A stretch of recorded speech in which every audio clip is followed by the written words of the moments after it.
Hello and welcome to our latest episode of the La Project with me, your host Han Royani, and my co-host BJ. What's up? What's up, guys? So today we've got a very special guest. He's actually from Greenpeace, you know. So please welcome to the show the regional campaign strategist from Greenpeace. Please welcome Heng. Yep. Hello, everyone. Yeah, welcome to the show, Heng. Welcome, Heng. Yeah. So we'll just get straight into it, Heng. Yeah? How long have you been working for Greenpeace? I've been doing the Greenpeace project, I think, for almost 10 years. Oh, wow. Yeah. Okay. Yeah. So you like focus primarily on the haze or other issues as well? Previously, I was like coordinating some environmental problem in Southeast Asia. Okay. And then after that, Greenpeace Malaysia was started in 2017. Yep. And then after that, I was asked to focus more on the work in Malaysia. Right. Yeah, last time I was asked focus on, beside the transboundary haze, I also involved in the plastic waste trade and other palm oil campaign. Right. Because we had, I think, one of your colleagues on last year, right? Yeah. And she was highlighting the plastic, the plastic issue, and how I think right now what she highlighted back then. Right now is becoming quite the viral issue because it was just discussed in Parliament. About how we are taking waste from other more developed countries and bringing it here and filling our landfills with This is another form of colonialism, like penjajahan. Penjajahan sampah, we call. And they're paying us for it, which is, I don't know, like from what I see, like it seems like it's only one eye on the economy and not like I mean I'm all for economic development, like especially because Malaysia, we are a developing country. However, like we can't do that, like just like focus on economy without thinking about the other side effects. You know, eventually, like if we do that, I think we won't have an economy to run. You know, and a country to protect. Unfortunately. So you have been working on Malaysia's transboundary haze for a number of years right now. So I understand that you have been a part of many protests, and in some of those protests, you have been probably targeted, or in some cases, you have also been apprehended, right? Oh, you've been arrested before? Yeah. Kena kacau lah. So what It's a part of the process lah. So what happened for you? Because it wasn't just one time, right? It was multiple times. Because usually when we do protests, which mean we are doing some confrontational stuff, and then of course if you trigger the authority, like it could be the local authority, the city hall, or even the police. Usually we want to tell the authority that we are not against development, we are for better business, and a lot of the better sustainable development can be done. I mean, if we have a better check and balance mechanisms. So sometime when the police or authority arrested us, and then they also say like they are just jalankan tugas mereka lah. And then, but at the same time, we want to highlight that the moment we do protest, we actually also highlight the issue to the largest audience. Right. So what was the whole process like when you were arrested? What happened? Were you the only one, or was there multiple people? I would say that because of the not just environmentalism, but also I involved in some student activism, and during the protest, sometime we were the police have to arrest us lah. So once they arrest us, so of course we have a team of lawyers who also like protect our rights to as assembly, also to protect the freedom of speech. So as long as we are using like non-violence confrontation, we are not destroying anything. We are just doing like raising a placard, just say like we demanding rights, or we are demanding clean air, clean water. All these should be protected. Of course. So I wonder what sparked your interest in activism, and what made you so passionate about especially environmental issues. What brought you to Greenpeace basically? Okay, I would say like environmental issue is, I can say last time when we talk about environmental issue, a lot of people think like we are only protect orangutan, gajah, tiger, etc. But now when we talk about environmental issue, is like it's affecting human. So protecting environment is actually protecting human right. Just like what I said, because in the future, if we do not have a better check and balance mechanism, our clean water, clean air will be very polluted. Can you imagine during our grandparents' times, last time they opened the window, we can get a fresh air. Yeah. But now in the city, it looks like all of us forced to buy Almost air purifier or water filter Yeah. to get a water, clean Yeah. water and clean Yeah. air. It has been commercialized. It look like, which means like if you have to pay more money to get a clean water and clean air. But last time it's very easy to get it, and that is the situation right now. We can say like we actually can have a good life without, contributing all these pollutions. That is a message that we want to highlight. Then because of that, then I involve more in environmental activism. Then I found that all this problem, if you look at that, it's a global broken system. Yeah. It's not just Malaysia, but Malaysia is one of the developing country that gonna affected affected by the global system, broken system. Right. Like as we mentioned before we started the show, like just now, Malaysia is also a destination for a lot of countries to just transfer their waste here in Malaysia, and they will pay us. And that's not good for Malaysians. You know what I mean? It sort of is destroying our ecosystem. You know what I mean? And there's more landfills than ever before. Yep. So what have for example, what are some of the steps that Greenpeace has taken to work on this issue? Okay. Previously, I worked on the plastic waste trade issue. If you just recall it, like in 2018, Malaysia was known as a world dumping ground, like tong sampah dunia. Yeah. Because of that, then because that time we received a lot of the help from the local committee, the Orang Kampung. They call us. They say that there are so many the rubbish problem. Then I thought it was rubbish caused by us, caused by Malaysian. I thought it's just the landfill issue lah. Yeah. But when I went there, I found that they are all the plastic from developed country, like kononnya negara maju, the rich country, the developed country that claim that they protect environment. Then we've also found that it's very interesting because they claim that they are developed, they are protecting environment. Actually, they are shipping their problem to other developing country. Malaysia is just one of the country. We also found a lot of problem in like Indonesia, Thailand, and also Turkey, and other African country. So this word I would say like this is like penjajahan sampah, waste colonialism. Right. So then that is also make us to say that why so-called developed country want to ship all this problem to other country. Then we can say that it's a global broken system, and then we want to use this opportunity to expose like the hypocrisy of the developed country. Then what we want to highlight is we have to pressure the rich country, developed country. They have to regulate their own businesses that make sure they are not exporting their plastic waste or the waste to other country. Because shipping the waste from certain country to other country also cost money. Yeah. So the questions that I want to ask is, if all these waste are so profitable, why someone want to ship it far away to there? So something must be very wrong. Right. So how do we do that? Is like we go out there. I think we use a different approach. We go out there, bear witness. We went there, take the photo, record the evidence. We meet with the local committee member, collect the evidence, organize them to meet with the I think the pihak penguatkuasa, I think the local authority to say, because sometimes or the policymaker they didn't know what happened on the ground. Our role is like bringing them to talk to them that this is what happened on the ground, and we also work closely with some media, international media, to expose the problem Then there's a check and balance. So we publish a report.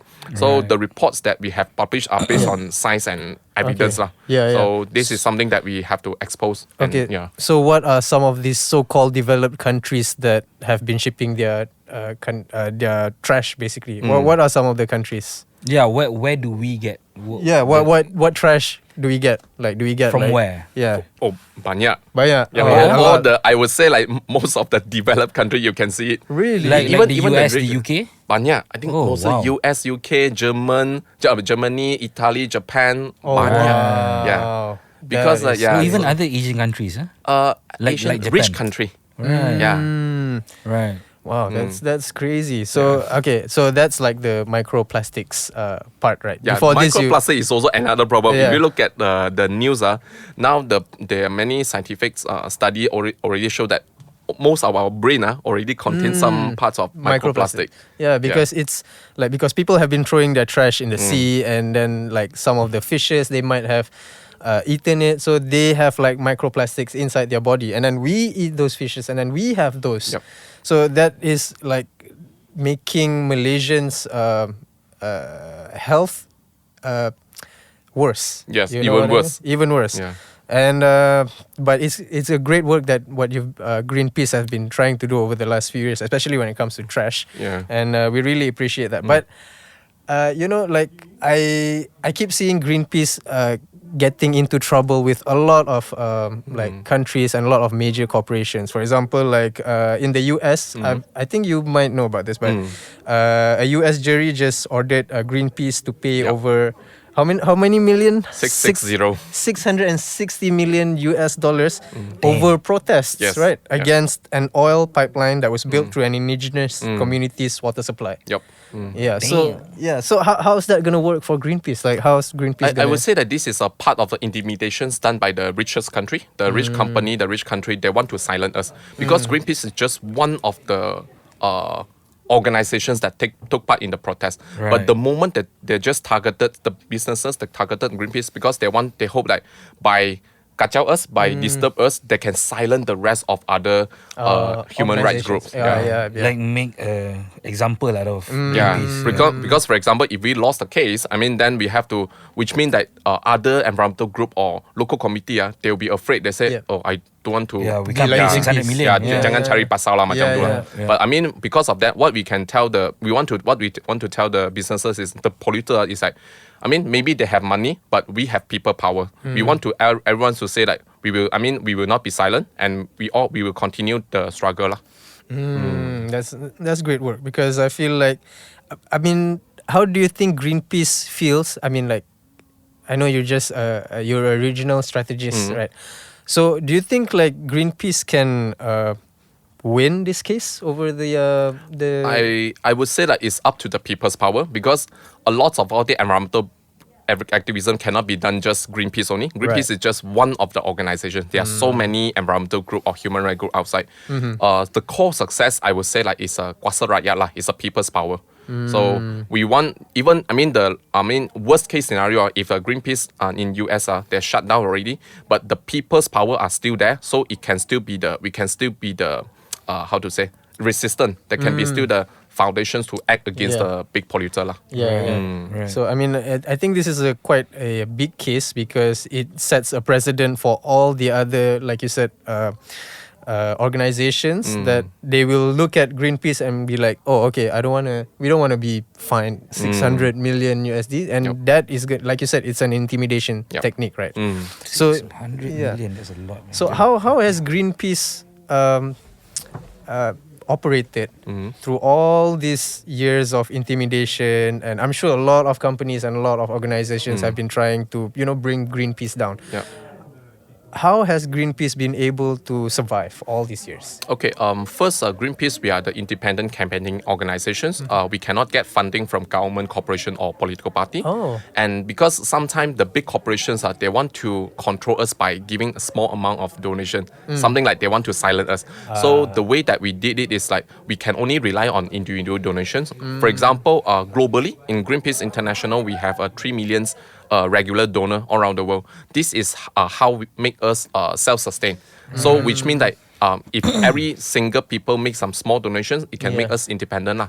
The second one is we always do non-violence creative confrontation. For those who heard about Greenpeace, we are a naughty organization. We always kacau people. We are not kacau we are kacau the big businesses and the big government who cause the problem to the rakyat. So it's normal that sometimes the big businesses or government that don't like us. But we want to tell that we are not against development. We are for better business. So we do not have a permanent enemy or friend lah. As long as some big businesses they kacau, they pollute, they kacau the environment, then we will kacau them back.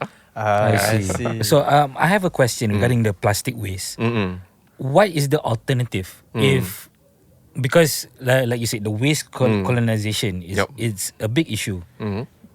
What is the alternative that can happen if they don't ship it here, what can they do? If you look at the plastic waste is one of the I always say that it's the incidents that because of the fast-moving consumer goods caused by global fast-moving consumer goods company, that and also the throwaway lifestyle that been promoted by them. If you look at that, if we talk to our grandparents' time, that time they are very good in doing reusable. Last time when they go to tapao stuff, they use their own container. Correct. But here now, our younger generations, we were told to use more, spend more, and throw away more. Yeah. So what is this kind of single-use plastic waste lifestyle was promoted by big businesses. Right. If you look at that, I let me take one example, like Coca-Cola. Coca-Cola, last time we drinks Coca-Cola, we use the glass bottle, Correct. and we drink it, we put it back. People, there Wash are it. some Yeah, people, reuse it. reuse it, wash it, sanitize it, and put it back. There's less waste. But now because we use single-use plastic, we were told to pakai buang, use and throw. And because just imagine if all of us pakai buang, then that is a situation right now. We are contributing to this problem. But at the same time, I would say it's actually caused by the global richest company. And if we look at the waste, I wouldn't blame the penjaja, the hawker store, the people that I think pacik macik, they are all, if you compare with what the data, the plastic waste contribute like the global richest company. Volume, the volume is actually very small. How do we do it? It's like we have to practice reusable.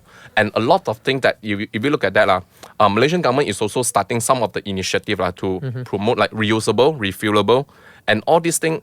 We do not need a very huge technology or any expensive technology to do it. The way to do it is that we can just ask our parents or great-grandparents' time. They're just very good in doing like reusable, tapao. And the moment we use reusable, refillable, actually they can make some progress. And let me take one example, because a lot of people think that, okay, this kind of approach is not practical, right? Because now we will use too much of single-use plastic, especially after pandemic. And I take one example in Taiwan, the 7-Eleven and Family Mart in Taiwan, they are practicing reusable.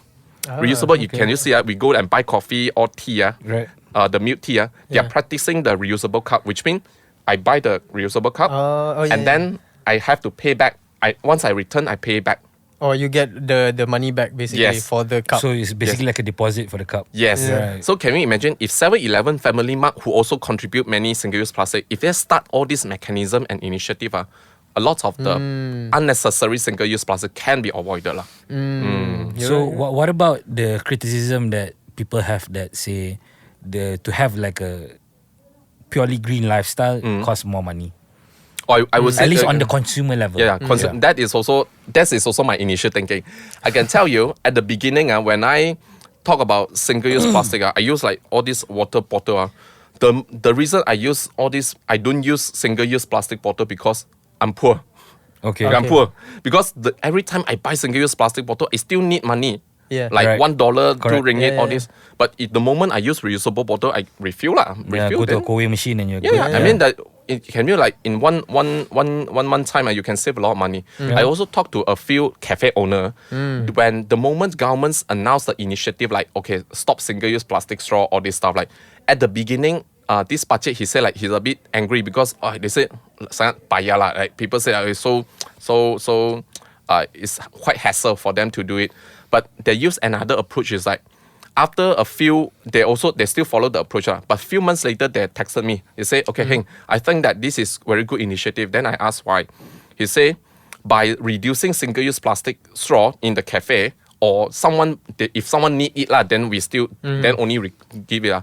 He said like one month, he managed to save like 50 to 60 ringgit because of stop giving single-use plastic straw. Or because some people need it like kids or orang tua, they need it, then we only give it. If someone that do not need it, we do not need to provide. Then they save cost. So 1 month they save some amount of money because of not keep giving single-use plastic straw. The second one, which is more important, because the sampah become lesser. Because one day, last time one day he only give his cafe produced 2 bags of garbage. But because of stop giving single-use plastic, he only have 1 bag of garbage. So in the long term, he say like he save cost and also save rubbish. Yeah, Right. less trash. Yeah, so it's like hassle free. Like it's more convenient lah. It's that he didn't say that he want to protect environment. He said like, but in the long term, he okay. save costs and hassle free. Yeah, Then yeah. he also convinced other cafe owner just reduce all this unnecessary plastic. I think Right. I think if more businesses start doing this, I think it will be much more helpful, and at the same time they can save costs. Yes. You know, and when it comes to packaging or like single-use plastics and whatnot, and at the same time they are sort of helping the country or the world basically by I mean, producing it less save trash. our pocket. When Yeah, we yeah, talk save about our pocket. 3R, like reduce, recycle. Now we have to talk about reuse, refill, also ringgit. If we protect environment, actually save our ringgit. Yeah. You're right. Okay, so I mean, like you've done work in microplastics and also like general waste in general. But over the last few years, you have been working a lot on transboundary haze, right? So, and I'm sure as Malaysians, we might have noticed we have like a seasonal haze Yep. every year.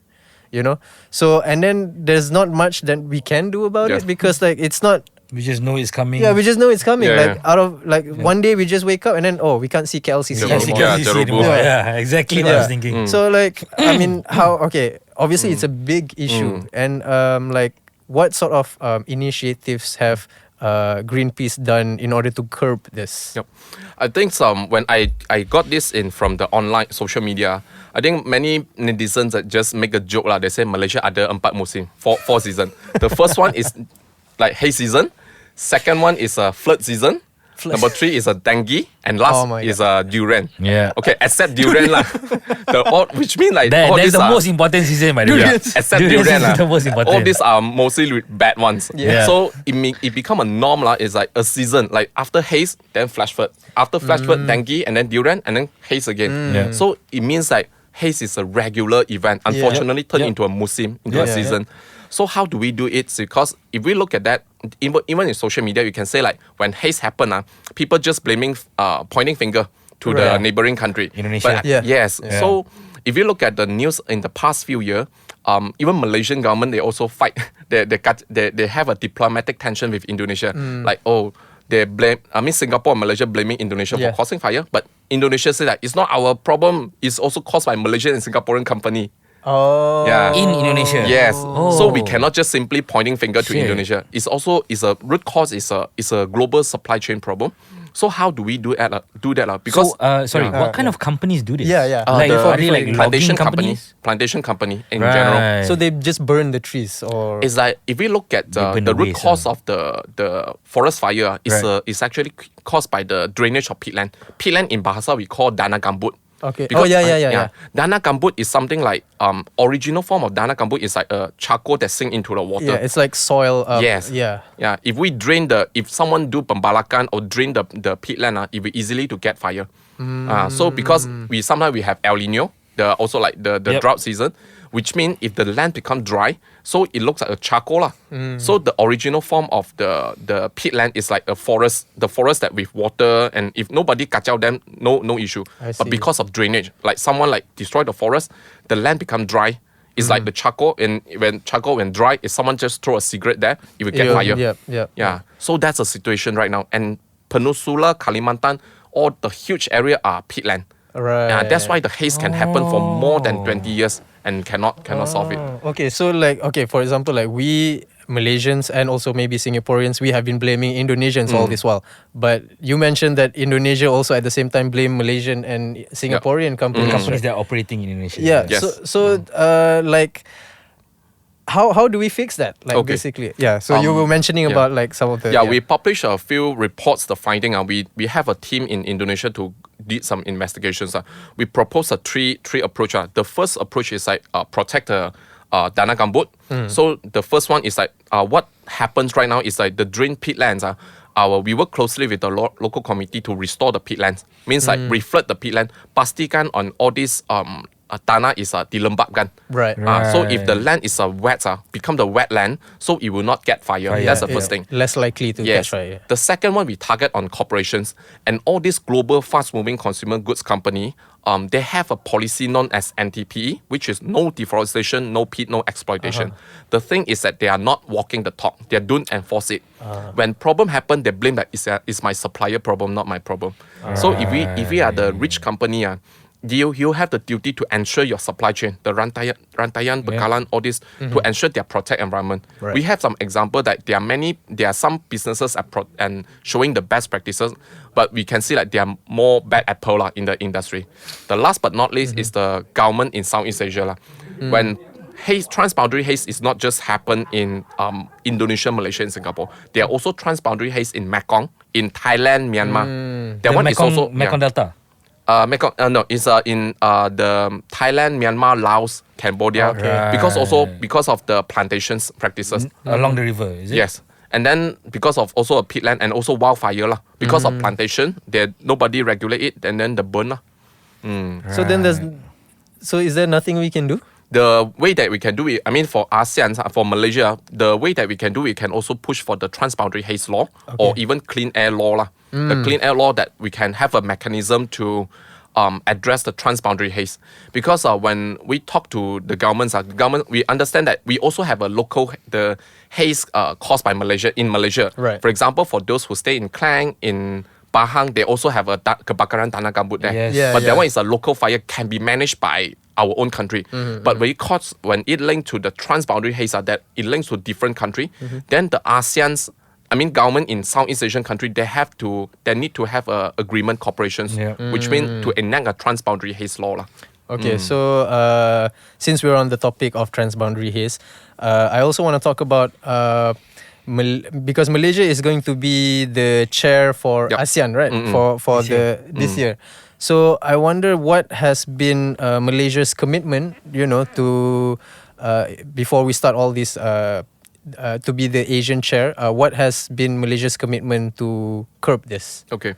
Because I would say that this is a good opportunity. Yeah. If Malaysia want to do something for good, the first approach is to push for the ASEAN environmental rights framework. So that is one of the foundations that can shows, because at least to say that Malaysia, they are taking this opportunity to say that we are doing something good. If you know that ASEAN's ways, there's a ways we call ASEAN ways of working. ASEAN ways of working is like non-interference policy, which means Malaysia will not kacau what Indonesia is doing. Right. Indonesia will not kacau what other country is doing. So this is one of the, I would say that it's a bit tricky because It's a roadblock that it will it doesn't solve the root cause of the problem. However, the opportunity that we can use to deal with this, one of the biggest environmental problem, transboundary haze in Southeast Asia, Malaysian can lead by example to enact a clean air law or transboundary haze law to regulate our own company. For example, we are not accusing Indonesian company for causing fire. Instead, because there are also some Malaysian company are causing that, so Malaysia can lead by example that we are taking the leaderships that we are regulating our own company who are not causing fire. Regulating them, which means this is the opportunity to push for responsible business. Right. Because last time Indonesian government said, Malaysian government also involved, a Malaysian company also involved. Then the opportunity is can say at least we have done something. We are also ensuring and regulating our own company in Indonesia, and at the same time pushing for more responsible business. So if we look at, no doubt in the industry there's some bad apple. Of course. So the way to do it is like, if we push for more responsible businesses, this is actually good for the industry. Yeah, you're right. Because I think if maybe a big company like Coca-Cola or something were to do something like this that can, impact the transboundary haze or whatever. Coca-Cola is just an example. I don't know any. Many big companies. Yeah, many big companies, right? So if one of these big companies start doing this, I think a lot of other companies will also be like, okay, it's actually manageable. It's actually it can help us save or whatever. And I think there's so much that can be done, especially when it comes to maybe in Asian countries, in order to curb the haze, basically, because all of this can be easily avoidable. Yep. I feel. Maybe I take an example because some people think that okay, we are facing so many big company who are very rich. Sometimes people feel that helpless. But I have a positive story, which is I take two case study. The first case study is HSBC. HSBC is the bank, right? Yeah. But last time they are funding forest destruction. Yep. So transboundary haze are also contributed by them. Yep. But because of people like doing a complaint, we organize a group of credit card holder, debit card holder to lodge a complaint. We say, hey HSBC, I'm your credit card holder, I'm your supporter. I hope the bank I'm supporting is not contributing to forest fire. And because of that, HSBC take it as a customer complaint because it's stakeholder, right? Yep. So in 2017, February 2017, HSBC Global, they make an announcement that they will not fund forest destruction. They have a policy that they will not pinjam duit or to provide loan to the company that cause forest fire. And because of that, they also force like some Malaysian company. I take one example. Last time we published a Malaysian company, IOI, also causing the haze. But now because of HSBC stop funding forest destruction, IOI also, because they want to get the loan from them, so they also make commitment. They also make some good progress on that. The IOI, the mall. Yeah, because IOI is a shopping mall. Yeah, I mean, yeah. they operate the shopping mall. They operate shopping mall. They also owns a plantation. Right. So if you look at that, last time they are naughty, but now they are making commitment. So the case study is like HSBC, IOI, last time they didn't do well, but now they are making good. So we need more businesses, more plantation company or banker to join the movement together. Then we say, okay, we are not looking at historic problem. Now, there are more, if we have more responsible company, make commitment, then we can reduce the But I think that's problem. very responsible because and it's also a very smart way of going about it because essentially when it comes to big businesses, money talks. Yeah. You know? And if they cannot get funding, they have to They're follow. forced to, Tai have to do something. Have to follow. Yeah. So when is the ASEAN what's The ASEAN Summit. ASEAN Summit? Sorry, when is it? 26, 27 May this May. year. Okay. So basically, all the other Southeast Asian countries will be part of this, Yep. right? So I'm wondering if Malaysia can be the right leader for this movement, because I feel like Indonesia is probably the biggest country in Southeast Asia. That is the polluter. And Land-wise. Land-wise, and maybe they're also the biggest Population-wise also. I think. population, and also maybe they're the biggest contributor to the haze, right? Yeah. So I wonder if hopefully there's a lot of positives that can come out of this, but how effective do you think Malaysia can be when it comes to being the chair of ASEAN Summit? So it's up to the political will. If the governments they want to do something good, they have to lead by example. Of course, like we cannot. This also up to the citizen ourselves. So if we have an opportunity, I think all of us we can pressure convince our member parliament to say everyone are paying attention because there is an opportunity for Malaysia to do something good. Yep. We all know like sometimes the government side. I know that government also have their own other priority. The thing is like, if we do not take the opportunity to do something to champion for environmental right, it will also cause problem in the ASEAN Southeast Asian country.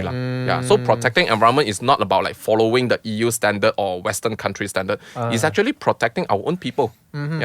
So just again, like air pollution is like affecting our own rakyat.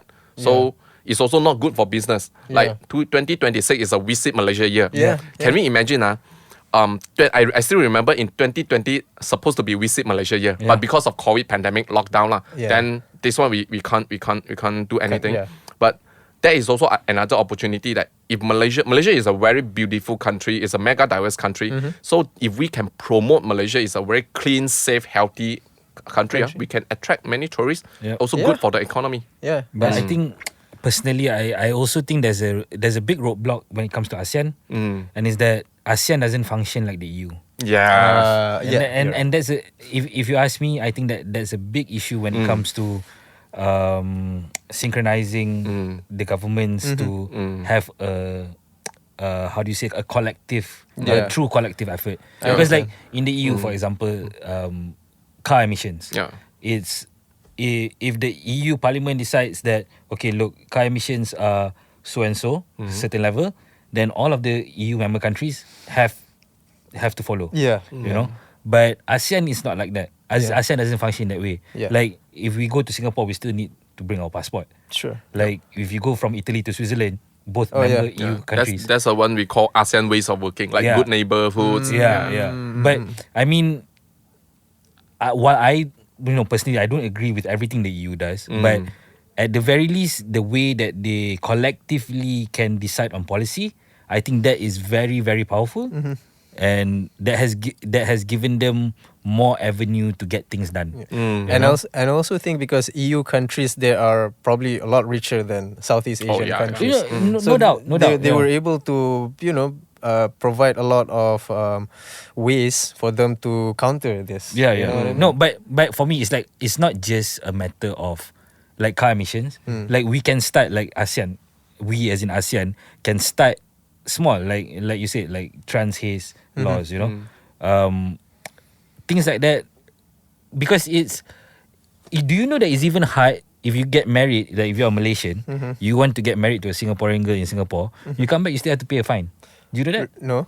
Yeah. Oh, really? Oh, this is new. I didn't know. Yeah, like at least for Muslims lah. Yeah. Okay. So like it's not there's no like real cooperation between countries in ASEAN. Okay. Like and that's just Malaysia, Singapore. That's neighbor. Okay. Yeah. We're not talking about Myanmar, Laos. Okay. Yeah. Which is a whole different issue. Yes. Cambodia. A whole different issue. So I mean, some of these countries still have dictators in power. Yeah. Yep. And not necessarily democracies. Yeah. So I think that would be the first step, like getting more cooperation between the ASEAN countries. I do see your point because there are some Southeast Asian countries that are like communist countries. Yeah. Vietnam. So it can be a bit tricky for us to work some stuff up with them. Yeah. So I mean like obviously as a Malaysian, I'm hoping that we can get this sorted because I want to see like clear skies. You know what I mean? I want to be able to see the KLCC all the time. So I mean having this haze, especially we have it every year. And like we said at the start of the show, like most families here, they had to buy air filtration system, Face water masks, system. all these things. Yeah. And not everyone can afford this. Yes. You know what I Yes. mean? Yep. So Even those air purifiers are not cheap. yeah. Not cheap. So you have to pay like monthly fees Yep, and yep. whatnot. So it's costing the people more just to have a healthier lifestyle. You know what I mean? When all of this can be easily avoidable if the big companies or the big organizations take the right steps and measures to combat this Yes. issue. Yeah. But it's all politics and everyone's out to make money. I understand that, but at the same time, you have to also take care of the environment, which is why like Greenpeace gets into so much trouble because they want to protect basically all these communities, all these our way of life and stuff. But it's a shame because the government, even the Malaysian government, the parliament, they're not motivated to address this issue. Yeah. Like look at Datuk Rafizi, right? He just spoke in parliament. I think a couple of days last week or something. About the whole plastic waste issue. Okay. Like how we are being colonized by trash. Right. And he said that he's defending it. He is defending it and he's saying that look, we are getting a lot of money for taking in this trash. For sure, he's getting paid for it. I don't know about him personally. I think that's a contradicting part when the Ministry of Environment and Ministry of Economy. Yeah, exactly. okay. Yeah. It's normal. So that he's is de the facto minister of economy. Okay. But there is also some message that we want to highlight. Like, the moment we talk about economy, please remember we also have an eco in economy. Yes. So which means that if we want to generate money, generate income, we also have to think about eco in economy. Yeah. Like I don't agree with China a lot on a lot of their policies. But one thing that they have been impressive about is their 1,000, 2,000 year outlook. They don't plan for 10 years ahead. They don't plan for 20 years ahead. They plan for legit 50, 100 years down the road. You can see now the green push in China. Right? Like they are actually shutting down their coal plants and they are slowly converting to more like hydroelectric. They're slowly converting to more solar, all these things. Which there's still a lot of coal being utilized in China, of course, but they are a country of 1.5 billion people, 1.2 billion people. Like it's a lot of people, and you need a lot of electricity, a lot of power. I get that, but at the very least, they're making the push of electric cars. Yeah. Like so many electric Yeah, cars are yeah. coming into Malaysia from China. You know, and that kind of thing is like they know that they can't change that within 20 years. Yeah. But if they keep at it, they also know that within 50 years, everybody can be driving electric cars. Yeah. You know, and that's something that a democracy like ours doesn't necessarily have, because our leaders are always thinking, I have to get elected first. I have to get elected first. Okay. You know, But the thing about China is that, I mean, for a long time they have been the biggest polluters Yeah, of course. for haze. but and at least they're making. they're you making know, the effort. I would yeah. say that one factor is that they want to compete with US. Yeah, Oh. of Yeah, course. it's like it's a political game Of lah. course, They of want to course. be taiko, Yeah. because now US doesn't do good, so they want to be taiko lah. Yeah. But we also need to be careful that this could be another superpower also causing other problems. Correct. So the way to do it is like maybe not just ASEAN but Malaysia, making sure that every single development or the decisions that we make is actually benefiting to the rakyat. I can go link it back to the waste trade. Last time China used to import all the plastic waste from Western country. Right. Yeah, because China have they have a political will to do it. They put a ban. They put a ban in 2018. That's why many waste moved to Southeast Asian country and Africa. Right. Yeah. Okay. China last time used to be the world dumping ground. Yeah. So Then, because China is now trying to be a more eco-friendly country, now like other Southeast Asian countries are bearing the brunt. Yeah. But I understand if we get paid for it, but I wonder if, like, because we have so many landfills in Malaysia, like how, like, eventually these landfills are gonna be filled Yep. with like trash, and eventually there's not gonna be Not not enough. enough places for us to get rid of our trash. Yeah. So when it comes to trash, when it comes to all these plastic waste from all these different countries, how can recycling help that? Yep. How big of an issue how big of an factor can recycling be in order to get rid of all this trash? Yeah, last time before I joined Greenpeace, I thought that recycling can solve the problem, but we found that in our reports, we found that globally the plastic waste recycling rate is only 9%, which means it's not enough. So if the recycling is so good, why only 9%? It means that recycling is good, but recycling alone cannot fix our global pollution fast enough. Right. So if we want to solve the problem, we have to tackle it at the source. I also met some of the local committee who did the beach clean up. They like to do gotong royong, do clip all the plastic waste. But one day this person said, I give up. He said, tak mau buat lah. I asked him why.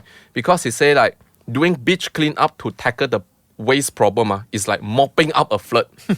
it's like if you want Using to a mop to deal with the flood. Yeah, to deal with flood. So you want to deal with flood so we have to turn off the tap at the beginning. Yep. We will still continue mop the flood. Yeah. But the problem is like so many water coming in and then we have to mop, cannot solve the problem. The way to do it is like turn off the tap. Turn off the tap, which means like we have to tackle it at the source, which is the role of the global company. They have to stop or stop all this unnecessary single-use plastic. Then also practice reuse, recycle, reduce all these efforts. So what happens to these landfills? Do they like cover it up with eventually more what- soil? That is also another problem we can talk because now the current problem is Malaysian government say like they want to build a waste to energy. That means also another Geothermal lah, yes. is it? The only the concerns that we can think is up to the local committee, because local committee, they are the frontliner or the people who will receive the impact. So Yeah, of the course. moment local committee said they don't want this kind of development because there are so many dodgy businesses happening, I would say that we need to respect the local committee view. So if the development is so good, the government also have to give confidence to the people. Then how do they operate? Yeah. The other problem is like all this mega project, it costs money. It's also if something happen, who will bear the cost? It still come back to the taxpayers' money. So to deal with this global problem, of course, beside we ourselves can do it. However, I want to say that it's a global broken system. We need to fix it. Yeah, and I'm sure. I mean, like when it comes to trash, like a popular tourist destination, not in Malaysia, but Bali, for example. I'm not sure if you guys have seen some of the videos, but Bali's beaches over the last few years have been like overwhelmed with single-use plastic Yes. trash and all this. However, even though the Indonesian government are not really doing anything about it, you might know of this organization called Sungai Watch and Ocean Cleanup and stuff. So these are basically small organizations that would hire local volunteers that they would provide, like for example, if it's a river and it's full of trash, they would put like a barrier, basically makeshift dam. So basically the trash will get stopped at the dam, and then once a week they would clear it up. And the same thing happens at like Bali's beaches, where like literally tons and tons of trash are like on the beaches. And so Sungai Watch, they would collect all this trash, and they would through the basically recycling process that they do, they will separate according to each material and stuff like that, and then they will create their own products from the recycled materials. So for example, if it's like plastic chairs, plastic bottles and stuff like that, I've seen them create bench parks. I mean, repurpose. So I mean, like if a local organization like Sungai Watch can do it in Bali, we can do it in Malaysia too, right? Yeah. So what I can see, this is one of the good example, which means like one person cannot do everything, but everyone at least can do something. Okay, I so think Bali has a lot of white people lah. That's why. true. No, I wouldn't say it's white people. It's actually local people. No, they have a lot of tourists. Yeah, If you say white people, it's like Western country also throw rubbish. Yeah, they have a lot of tourists. No, like what I mean by that is that they have more of a will to get it done. Yeah. You know, to make it more pleasing to the eye. You know what I mean? Because like you said, tourist destination and all that, and their tourists are mostly coming from Western countries, anyways, or Australia, things like that. So I just think that and also the Bali economy is quite thriving. Economy wise, so they have the leftover money to do it. I think. Okay, so unfortunately we don't have much time left. Obviously we can talk about this. So we can talk more about this, but hopefully maybe you should have Heng on again. Yeah, we will definitely invite you again on the show. But okay, before we end the show, is there any notes that you want to give to the audience? Like maybe, for example, especially when it comes to Haze, and they feel like, oh, what can I do about this Haze? So what would you suggest to these people? Okay, just to reinstate that, if you want to tackle the transboundary haze as one of the biggest problem in Southeast Asia, I think that there's a 3-step we can do. The first one, the local committee, of course we don't do open burning to deal with the root cause of haze. We have to revert the peatlands, protect the existing rainforests. And then the second one, we also, as a consumer, we are also indirectly contributing to forest fire. So our role is like, the moment we purchase any product or buy any product, we can also have a role to look at the company, what is their commitment to protect environments.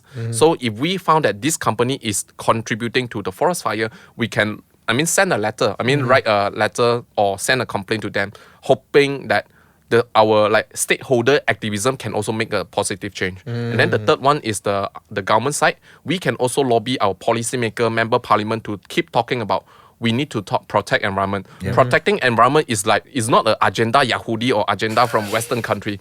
Is protecting environment is our own rakyat people. We do need to be honest, we do need to save the world. If every one of us save our rumah, our community, is already enough. Okay. Everyone does their part. Yes. So against that, one person cannot do everything. Everyone at least can do something. So it's a collective effort. Yes. Okay. Anyways, I think that's all the time we have for the show today. And again, thank you, Heng, so much for coming. We hope to have you again on the show. Okay. And as usual, to everyone that is watching, please like, comment, and subscribe. If you have any comments you wanna, if there's any issues that you think we should talk about, do let us know. And I guess we'll see you in the next one. All right. Thank you. Bye, everyone. Let's go.